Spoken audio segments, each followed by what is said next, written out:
नमस्कार, हमारी खास पेशकश में आप सभी का बहुत स्वागत है और आपके साथ मैं खुद दीपा बाफिला। कोरोना ने आज पूरी दुनिया को अपनी जद में ले रखा है। हर कोई इसके कहर से त्रस्त दिखाई दे रहा है। कोरोना की दूसरी लहर तो मानो जानलेवा साबित हो रही है। वहीं अब तीसरी वेव के संकेत ने लोगों को और दहशत में डाल दिया है। Corona, black fungus, white fungus हर किसी को अपनी चपेट में ले रहा है। ऐसे में हर किसी के मन में सवाल उठ रहे हैं कि तीसरी वेव के लिए कैसे तैयार रहें और इस ब्लैक फंगस से कैसे बचें, या फिर मन में कई तरह की शंकाएं हैं। लेकिन ख्याल रखें कि डॉक्टर्स की सलाह के बगैर कोई इलाज ना करें। अब ऐसे में जब बाहर भी नहीं जाना है और डॉक्टर से कंसल्ट भी करना है तो क्या करें? आपकी हर समस्या का समाधान आपके अपने चैनल फर्स्ट इंडिया ने निकाला है और उसका नाम है डियर डॉक्टर।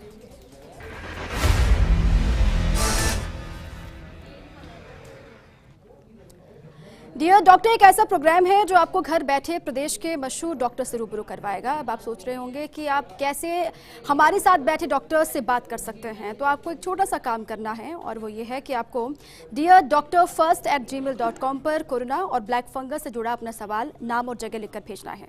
आपके हर सवाल को हम डॉक्टर से पूछेंगे ताकि आपके मन की हर शंका या सवाल का समाधान हो सके।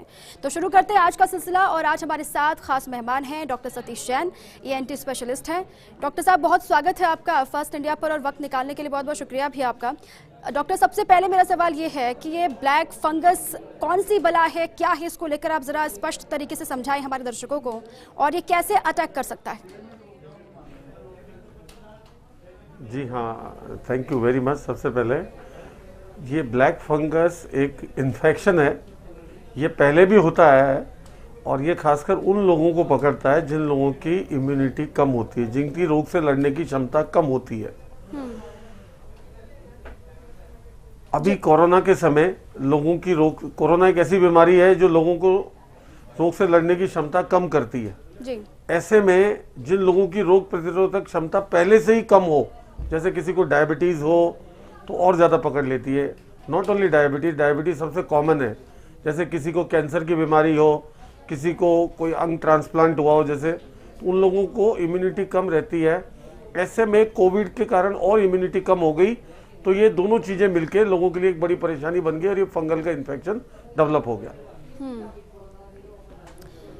बिल्कुल डॉक्टर, लेकिन ये किन मरीजों को ज्यादा इफेक्ट करता है, या फिर आम लोगों में कोविड के जो पेशेंट हैं उनके कंपैरेटिवली कम असरदार होता है, या फिर सभी पर एक ही तरीके से अटैक करता है?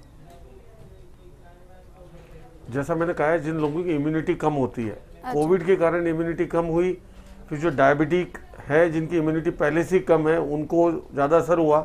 फिर कोविड में स्टेरॉइड्स का इस्तेमाल भी हुआ, क्योंकि स्टेरॉइड कोविड में बहुत कारगर साबित हुए हैं। स्टेरॉइड्स कुछ ऐसे फेज में जब कोविड में साइटोकाइंस निकलते हैं तो उसमें स्टेरॉइड बहुत अच्छा काम करते हैं। स्टेरॉइड्स के कारण बहुत लोगों की जानें बची हैं, कोई बहुत यूजफुल साबित हुए हैं। परंतु स्टेरॉइड का कुछ लोगों में ज़्यादा इस्तेमाल और इम्यूनिटी को कम कर दिया। इसके कारण ये कोविड, डायबिटीज़ और स्टेरॉइड का इस्तेमाल, तीनों का एक साथ जो मिलना है वो ब्लैक फंगस को इनवाइट कर दिया उसने। ठीक है डॉक्टर, लेकिन बहुत सारे लोग ये कहते हैं कि जब स्टेरॉइड लेना ज़रूरी है, या फिर डॉक्टर से कह देते हैं किन्हीं केसों में कि आपको स्टेरॉइड लेना ही है, तो ऐसे में क्या किया जाए? वो कैसे इससे बचें, या फिर अगर स्टेरॉइड ले भी रहे हैं तो कैसे वो सावधानी बरत सकते हैं? बिल्कुल सही कहा। मैंने कहा स्टेरॉइड बहुत यूजफुल साबित हुए हैं कोविड के ट्रीटमेंट में। जब भी स्टेरॉइड लिया जाए तो एक बहुत सीमित समय के लिए, बहुत सीमित मात्रा में जो डॉक्टर प्रिस्क्राइब करते हैं, और ब्लड शुगर को प्रॉपर कंट्रोल करके, मतलब डॉक्टर की निगरानी में लिए जाने चाहिए। इस कोविड में लोगों को कई तरह की दवाइयां ट्राई करते रहे, पैनिक था, लोग खुद ही स्टेरॉइड खरीद के खाना चालू लग गए। लोगों को 5 दिन के लिखा, किसी ने 10 दिन स्टेरॉइड लिए, तो बहुत कुछ हुआ है, क्योंकि बड़ी संख्या में लोग प्रभावित हुए थे कोविड से, बहुत बड़ा डर था। तो स्टेरॉइड पे नियंत्रण नहीं हो पाया काफ़ी हद तक, तो ये सारी समस्या पैदा हुई। लेकिन अब जब ये सब जानते हुए कि ऐसा हुआ है, अगर हम समझ जाएं स्टेरॉइड का सीमित मात्रा में, सीमित समय तक डॉक्टर की निगरानी में और पर्टिकुलर समय पे उसका उपयोग करें, ये नहीं कि कोरोना होते स्टेरॉइड चालू हो गए, तो बहुत हद तक इस समस्या पे काबू पाया जा सकता है, रोका जा सकता है। ठीक है डॉक्टर, लेकिन बहुत सारे लोग ये भी बोल रहे हैं कि जो नॉर्मल सिम्टम है या फिर जो माइल्ड सिम्टम है उसके बाद सीवियर होने में कितना वक्त लगता है फंगस के बाद, जब अटैक कर लेता है उसके बाद? ब्लैक फंगस ये एक बड़ा इंपॉर्टेंट चीज़ है समझना। ब्लैक फंगस बहुत तेजी से फैलता है।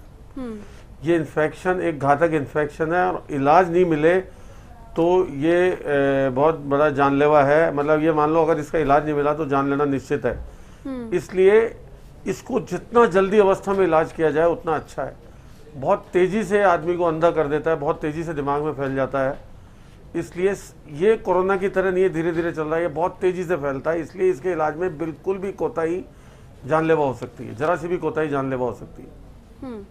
अच्छा, अगर शुरुआती सिम्टम भी दिखाई दे तो डॉक्टर से कंसल्ट करें, उनकी सलाह लें। अगर थोड़ी सी भी ढिलाई बरतते हैं तो ये जानलेवा साबित हो सकता है, ऐसा आप कह रहे हैं डॉक्टर। लेकिन बहुत सारे लोग ये भी पूछ रहे हैं कि जो पहले से ENT के मरीज हैं, जिनको साइनस की प्रॉब्लम है, जिनको पहले से ही तमाम दिक्कतें हो रही हैं, वो लोग कैसे पहचानें कि उनको ब्लैक फंगस ने अटैक कर दिया है, या फिर उन लोग को क्या सावधानी बरतनी होगी? बिल्कुल, तो जैसे आपने कहा कि पुराने रोगियों को भी वैसे ही सिम्टम आ सकते हैं, तो ये एक ऐसे ग्रुप को पकड़ रही है बीमारी जिनको अपने को सावधान करना है। जिनको कोविड का रोग हुआ है, खासकर डायबिटिक जिनको रही है, खासकर जिन्होंने बहुत स्टेरॉइड लिए हैं, वो हाई रिस्क ग्रुप है।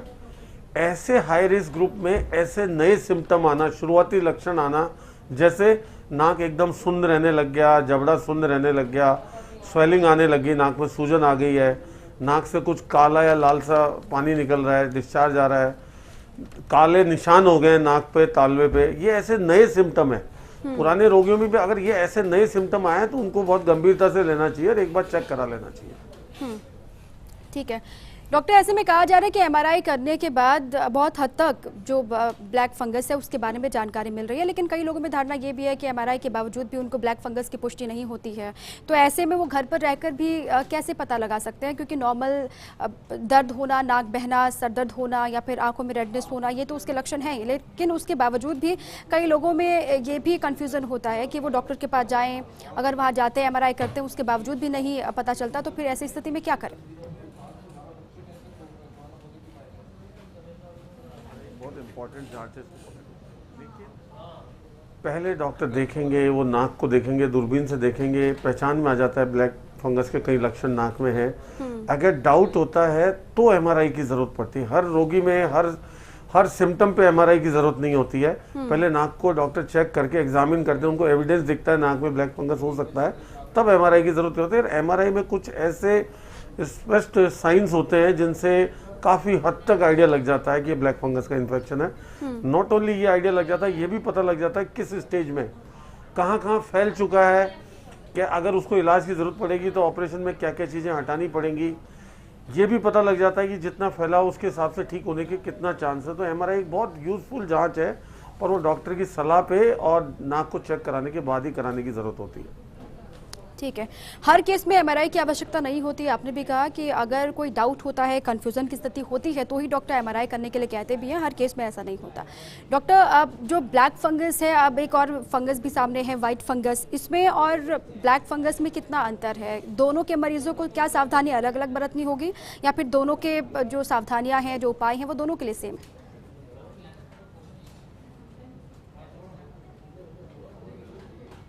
कोई नया इन्फेक्शन नहीं है, पुराना है, और ये भी इम्यूनो कॉम्प्रोमाइज, जिनकी इम्यूनिटी कम होती है उनको पकड़ता है। और अभी कुछ केसेस लोगों के सामने आए, मैंने ऐसा नहीं देखा है, और वो डिफरेंट अंगों को पकड़ता है। ये ब्लैक फंगस टिपिकल रूप से सबसे पहले नाक को पकड़ता है, फिर आंख को, फिर ब्रेन को। व्हाइट फंगस कैंडिडा वो कहीं भी हो सकता है, मुंह में हो सकता है, छाती में भी हो सकता है, वो एक अलग बीमारी है।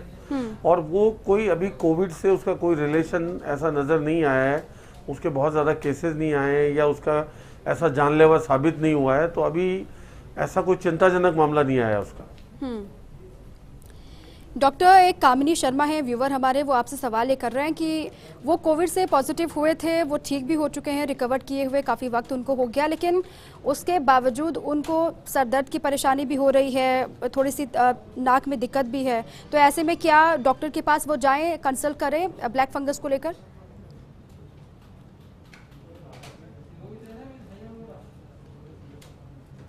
ये सिम्टम हो सकते हैं, लक्षण हो सकते हैं, और कई लक्षण बहुत सामान्य हैं जो कई चीजों में होते हैं। तो लोगों में एक डर सा भी हो गया है। आज जरा सा भी नाक में दिक्कत होती है, कोई कोविड से रिकवर हुआ है, तो उसको लगता है मेरे कहीं ब्लैक फंगस नहीं हो।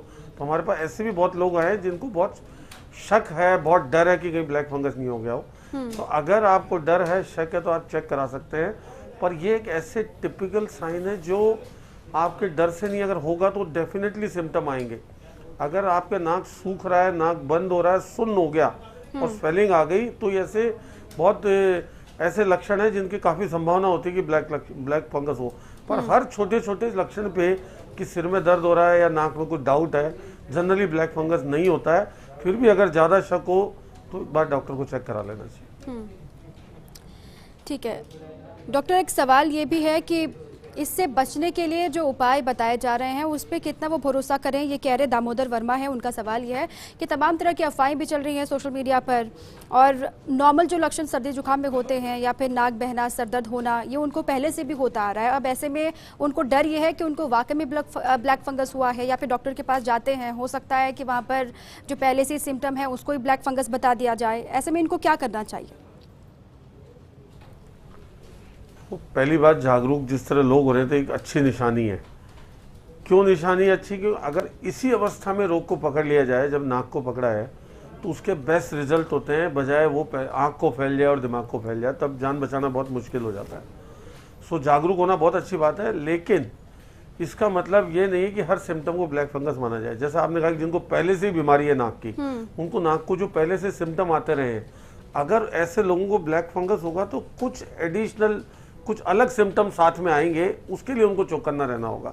जैसे किसी को एलर्जी है, उनको छींकें आती है, नाक बंद रहता है, अगर ब्लैक फंगस हुआ तो उसके साथ कुछ और लक्षण साथ में आएंगे। तो अगर यूजुअल से कुछ ज़्यादा लक्षण आए, कुछ अलग लक्षण आए, तो डेफिनेटली डॉक्टर को कंसल्ट करना चाहिए। ठीक है, हर लक्षण ब्लैक फंगस का नहीं हो सकता, डरने की, घबराने की आवश्यकता नहीं है। डॉक्टर से कंसल्ट करें, अगर होगा तो ही डॉक्टर इसके लिए बोलेंगे, वरना वो सजेस्ट करेंगे कि आप घर पर रहें और सुरक्षित रहें। डॉक्टर सौम्या है जयपुर से, उनका सवाल ये है कि ब्लैक फंगस को फैलने से कैसे रोक सकते हैं और इसके कितने स्टेजेस होते हैं? अगर कौन से स्टेज में इसको रोका जाए तो मरीज की जान बच सकती है? बिल्कुल, एक ये भी धारणा है कि ब्लैक फंगस कोई नया जीवाणु आया है कहीं से, ऐसा नहीं है। हम सांस लेते हैं, वातावरण में ये म्यूकोरमाइकोसिस फंगस हर जगह मौजूद है। मैं भी सांस ले रहा हूँ, आप भी सांस ले रहे हैं, ये अपने सांस के साथ ये जाता है, लेकिन ये उसी आदमी के शरीर में घुस के नुकसान करता है जिसकी रोग से लड़ने की क्षमता कम हो, जिसकी रोग प्रतिरोधक क्षमता कम हो, उसी को नुकसान करता है, वरना अपनी बॉडी की इम्यूनिटी इसको बाहर कर देती है। सो जिन लोगों की इम्यूनिटी कम है वो इसके शिकार होते हैं। और अभी के परिप्रेक्ष्य में जिनको कोविड हुआ है, क्योंकि कोविड इम्यूनिटी कम करता है, और वो खासकर जिनकी इम्यूनिटी पहले से कम है, डायबिटीज़ है, उनको स्टेरॉइड का सेवन किया है उन्होंने कोविड के लिए, या कोई कैंसर का रोग रहा है उन्हें, या और कोई अंग प्रत्यारोपण के किसी भी कारण से इम्यूनिटी कम हो, उन लोगों को सतर्क रहना होगा। हर आम जन को इससे सतर्क रहने की जरूरत नहीं है, ये किसी आम आदमी को अफेक्ट नहीं करता है, अपनी बॉडी की इम्यूनिटी इसको अपने आप मार देती है। ठीक है डॉक्टर, राघव है जयपुर से, उनका अगला सवाल ये है, आपसे वो पूछना चाह रहे हैं कि शुरुआती तौर पर अगर वो डॉक्टर के पास जाते हैं, अगर इलाज प्रॉपर लेते हैं, तो क्या उनकी जान बच सकती है? उनको भी इस तरह के तमाम सिम्टम हो रहे हैं, नाक में भारीपन है, पानी बह रहा है, वो कह रहे हैं कि डॉक्टर के पास जाएंगे तो ये कंफर्म है कि कोई सीवियर प्रॉब्लम नहीं होगी, वो शुरुआत में अगर परहेज करते हैं, दवाई लेते तो बच जाएंगे? जैसे मैंने पहले भी कहा कि अगर ये बीमारी किसी को पकड़ती है और आदमी अगर शुरुआती चौकन्ना है, शुरुआती स्टेज में ही जाके डॉक्टर को दिखाते हैं और पकड़ में आ जाती है, तो वही इसके इलाज का सबसे उपयुक्त समय है। बजाय ये बीमारी आगे फैल जाए, अगर शुरुआत में इसको पकड़ लिया जाए तो इससे ठीक होने की संभावना सबसे ज़्यादा रहती है। और पहली स्टेज में ज़्यादातर रोगी ठीक हो जाते हैं, क्योंकि ऑपरेशन भी बहुत कम से कम करना पड़ता है, दवाइयाँ भी कम देनी पड़ती है, फैलने का चांस भी कम रहता है। सो चौकन्ना रहना, सतर्क रहना, ये बहुत ज़रूरी है। और मैं इसके लिए मीडिया को भी बधाई देना चाहूँगा जो इतनी जागरूकता करी है। और सब लोग, जागरूक लोग, अब ज़्यादा से ज़्यादा लोग जो जिनको ये इन्फेक्शन भी हो रहा है वो ज़्यादातर पहली स्टेज में ही आ रहे हैं। ये एक अच्छी पहल है मीडिया की, जिसके कारण लोग बच रहे हैं, अंधा होने से बच रहे हैं, जान गंवाने से बच रहे हैं। डॉक्टर, तमाम जो कोविड के पेशेंट हैं या फिर उनमें भी ये देखा गया, जो कोविड से ठीक हो चुके हैं या फिर संक्रमित हैं, उनमें भी ये दिखाई दे रहा है। बाकी जो डायबिटिक पेशेंट है उनमें तो ये हो ही रहा है। स्टेरॉइड जो लोग ज़्यादा ले रहे हैं, स्टेरॉइड की मात्रा की वजह से भी ये ब्लैक फंगस हो रहा है। लेकिन जो कोविड से रिकवर्ड हो चुके हैं, जिन्होंने रिकवरी कर ली है, उसके बावजूद भी उनको क्या सावधानी बरतनी होगी जिससे वो ब्लैक फंगस से बच सकते हैं? देखिए, जनरली जो कोविड से रिकवर हुए हैं उसके करीब करीब महीने भर के दौरान ये इन्फेक्शन हो रहा है, अभी तक के जो केसेस आए। महीने भर, किसी को 35-40 दिन बाद भी कुछ केसेस आए हैं, तो ज़्यादातर केसेस 1 महीने के अंदर अंदर आए हैं। ऐसी स्थिति में जो डायबिटिक रोगी कोविड से रिकवर हुए हैं 1 महीने के अंदर, उनको सतर्क रहना चाहिए, उनको रेगुलर अपना ब्लड शुगर चेक कराना चाहिए। शुगर ज़्यादा नहीं होना चाहिए, क्योंकि स्टेरॉइड भी शुगर बढ़ाते हैं, डायबिटीज़ भी शुगर, और कोविड का जो ट्रीटमेंट लिया है और भी वो शुगर बढ़ाते हैं। तो शुगर को कंट्रोल रखें और लक्षण पे नज़र रखें। ये उन्हीं रोगियों में हो रहा है जिनको 1 महीने के अंदर अंदर कोविड रिकवर हुआ है, तो वो लोग ज़्यादा सतर्क रहें तो इस बीमारी को आसानी से काबू पाया जा सकता है।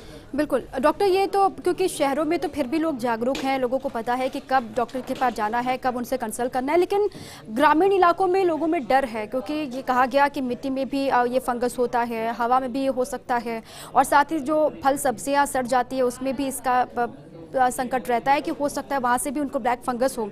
तो गाँव के लोगों को शुरुआती तौर पर इससे बचने के लिए क्या करना चाहिए? उन लोगों को जो एकदम सुरक्षित है वो कैसे बचा? बिल्कुल, जैसे मैंने कहा ना, बहुत सारी धारणाएं बन जाती हैं एक बीमारी के डर से। तो ऐसे पहली बार ये बीमारी किसी एक आदमी से दूसरे आदमी को नहीं फैलती, ये कम्युनिकेबल डिजीज नहीं है। ये उसी को होगी जिसकी इम्यूनिटी कम है। हम सब ब्लैक फंगस हमारे नाक में, म्यूकोरमाइकोसिस सबके हमेशा होता है, लेकिन नुकसान उसी को करता है जिसकी इम्यूनिटी कम हो। सो अभी के परिप्रेक्ष्य में मैं दोबारा कहूँगा, हम सब जो कोविड से रिकवर हुए हैं उन रोगियों को सतर्क रहने की ज़रूरत है।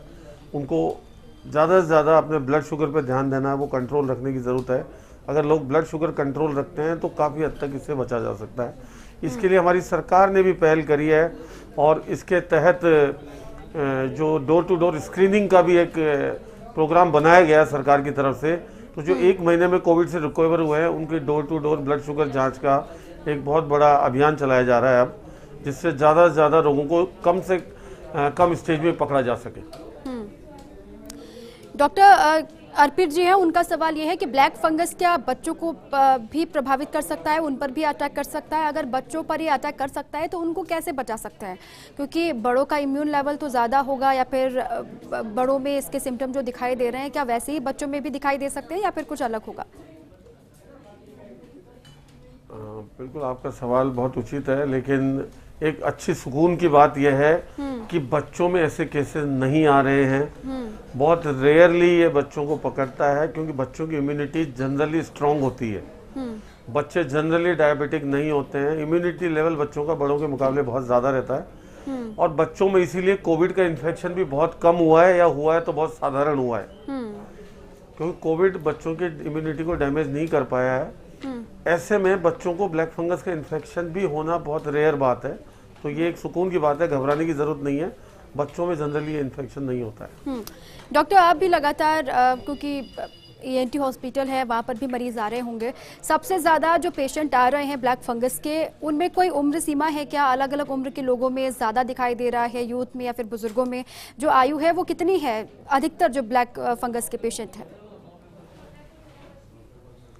जी हाँ, ज़्यादातर उम्मीद ये की जा रही थी कि बुजुर्ग रोगी, डायबिटिक रोगी ज़्यादा इसके शिकार होंगे, पर इस बार इवन यंग लोग भी इसके बहुत शिकार हुए। हमने 18 साल के पेशेंट भी देखा है, 25 साल के बहुत सारे पेशेंट देखे हैं, क्योंकि उन लोगों ने ब्लड शुगर कभी चेक नहीं कराया, स्टेरॉइड का बहुत इस्तेमाल किया गया, तो यंग से यंग रोगी भी डायबिटिक बन गए कोविड के बाद। कोविड अपने आप भी लोगों को डायबिटिक बनाता है, कोविड के कारण भी ब्लड शुगर बढ़ती है। कोविड में इस्तेमाल की गई दवाएं रेमडेसिविर भी ब्लड शुगर बढ़ाती है, कोविड में इस्तेमाल गए स्टेरॉइड भी ब्लड शुगर बढ़ाते हैं। तो कई लोग डायबिटिक हो गए क्योंकि उनको शुगर को किसी का ध्यान, ज़्यादातर लोगों का ध्यान नहीं दे पाए शुगर की तरफ। तो ज़्यादा से ज़्यादा संख्या में जहाँ बुजुर्ग लोग इसके शिकार होते हैं जनरली, इस बार बुजुर्ग के अलावा कम उम्र के लोग भी बहुत इसके शिकार हुए हैं।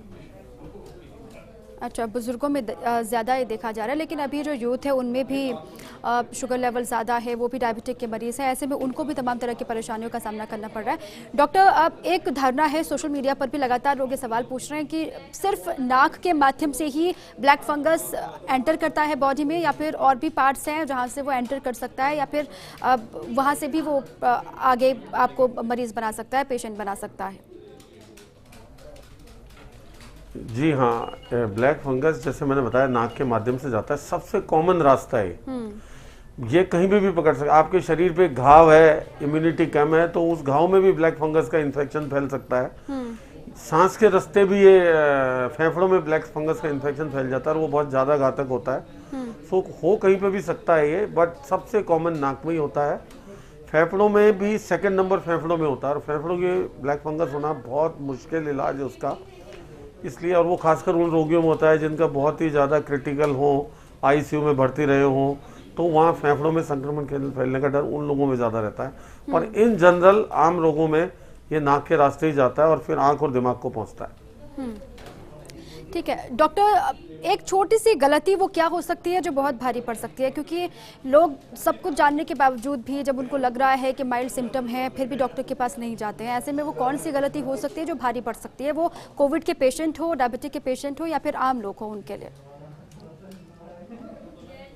इसलिए जिन लोगों में भी अगर शुरुआती लक्षण है तो उसको नज़रअंदाज नहीं करें, क्योंकि ये बिना समय दिए कभी भी आंख में फैल सकता है। और एक ये बहुत घातक चीज़ हुई, एक बार आंख में अगर अंधापन हो गया तो वो वापस नहीं आ सकता। कोई ट्रीटमेंट नहीं है उसका वापस आ जाए। ये सेंट्रल रेटिनल आर्टरी को ब्लॉक कर देता है, वो एक एंड आर्टरी है, ऑप्टिक नर्व में इन्फ्लेमेशन कर देता है। ये सब रिवर्सिबल नहीं होते हैं, ऐसा नहीं है कि उसका बाद में इलाज हो सकता हो। तो कभी भी ऐसी गलती नहीं करें। अगर आपको शुरुआती लक्षण हो रहे हैं तो निश्चित रूप से आपको दिखाना चाहिए, ताकि कोई परमानेंट लॉस नहीं हो।